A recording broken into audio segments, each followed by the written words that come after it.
Today, I'm going to talk about a new concept that I recently developed, pancreatic disability. Let us rethink our blood sugar crisis and our self-rescue strategy. I'm He Ho. I'm a PhD in physics and a certified e-gym exercise instructor. Let's look at a brutal reality. We are not just sick, we have a disability. The traditional myth is that prediabetes or high blood sugar is just a normal illness. We can use diet and take medicines for a few months to cure it, and then we can go back to eat whatever we want. But the brutal truth is adult pancreatic beta cells are extremely limited and nearly impossible to regenerate. When one dies, it's gone forever. The core concept here is a long-term high sugar diet has permanently depleted a massive number of our beta cells. Compared to a young, healthy person with healthy pancreatic function, our current condition is a pancreatic disability. Let's first get to know our strategic reserves, the beta cells. Who are they? They're the only workers in the pancreas responsible for secreting insulin to lower blood sugar. The cost of squandering, eating too many sweets and drinking too much juices in our youth cause these workers to be overworked, leading to premature deaths by overwork. The missing first phase response. In healthy people, beta cells instantly release a stored inventory of insulin, the vanguard, when facing carbs. In a disabled pancreas, the depleted and overworked beta cells lose their ability to launch this quick strike inventory. Without this vanguard, the defense line is instantly breached, causing post-meal blood sugar to spike higher and faster. The vicious cycle. The more disabled, the faster they die. Glucotoxicity, sugar toxicity.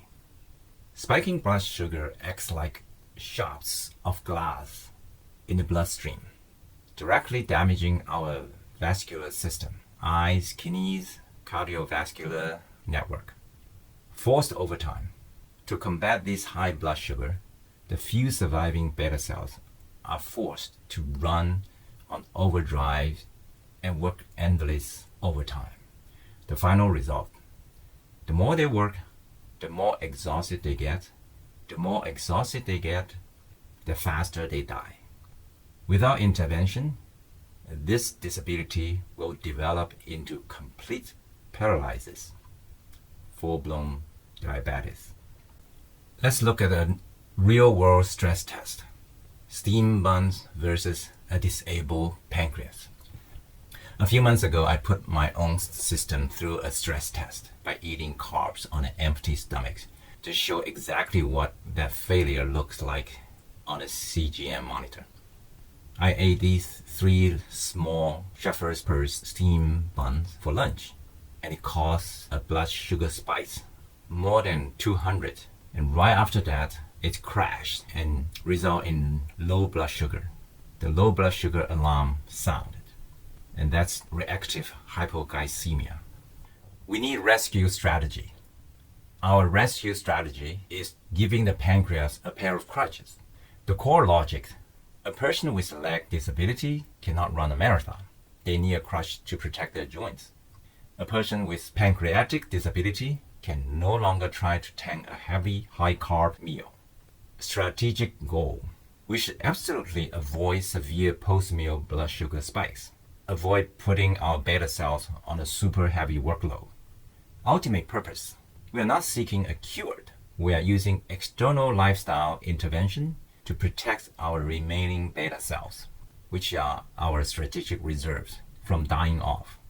Our first practical tactic is the art of dietary load reduction. Control total load and frequent stimulations. Reduce meal frequency to give the pancreas ample time off to rest. Adjust our eating rhythms. Skip dinners and implement a long overnight fast, allowing beta cells to fully rest and recover. Eating 2 meals a day, placing larger load at breakfast. For example, breakfast is twice the size of lunch, to utilize the body's relatively higher morning insulin sensitivity. No naked carbs. cut out juices and pure sweets entirely. Starchy food must be paired with plenty of dietary fiber, protein, or healthy fat to slow down the absorption rate. Here is a practical test to use the load reduction techniques to counter waxy corn. On day 1, I ate half waxy corn alone. That resulted in post-lunch blood sugar spike. The next day, I mixed waxy corn with other low reduction food, and the post-lunch blood sugar is stable. So the conclusion is no naked carbs. Eating waxy corn alone causes a blood sugar spike. Mixing the waxy corn with various blood sugar controlling food keep blood sugar stable. The second practical tactic is to use muscles. They are natural blood sugar sponges. The role of muscles. Muscles are the body's largest glucose storage warehouse. The bigger the capacity, the easier it is to pull sugar out of the bloodstream. The magic of traditional practice. Beyond the conventional resistance training like pull-ups, traditional Chinese wellness routine like Tai Chi and I Ching use deep continuous engagement and tendon bone stretching to vastly improve microcirculation and increase muscle glucose uptake. Static or slow, let muscles share the load. Pushing trapped blood sugar into the muscles to be burned off these physical routine is very effective assist we can give our pancreas. Here is a practical test. We use muscles to counter white rice. On the first day, I ate white rice without muscle exercise. Even though I mixed the rice with some cinnamon powder and half a pack of natto, my blood sugar still spiked to 173. The next week, I ate a lunch at church, including white rice. I mixed the white rice with many sugar control food. You can see that these low reduction measures slow the rise of the blood sugar.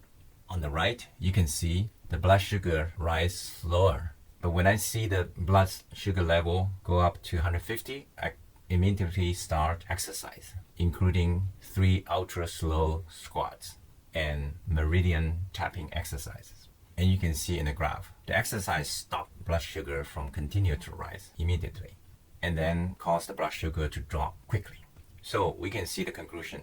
Using muscle for blood sugar control shows effective results. It is best to start stretching exercise 20 to 30 minutes after eating carbs. The final takeaway, accept the disability. Recognize our body's biological bottom line and drop the illusions. Active defense. Control the eating. Use various dietary load reduction methods. Move the legs. Expand the muscle sponge through wellness routine and strength training. Make peace with ourselves.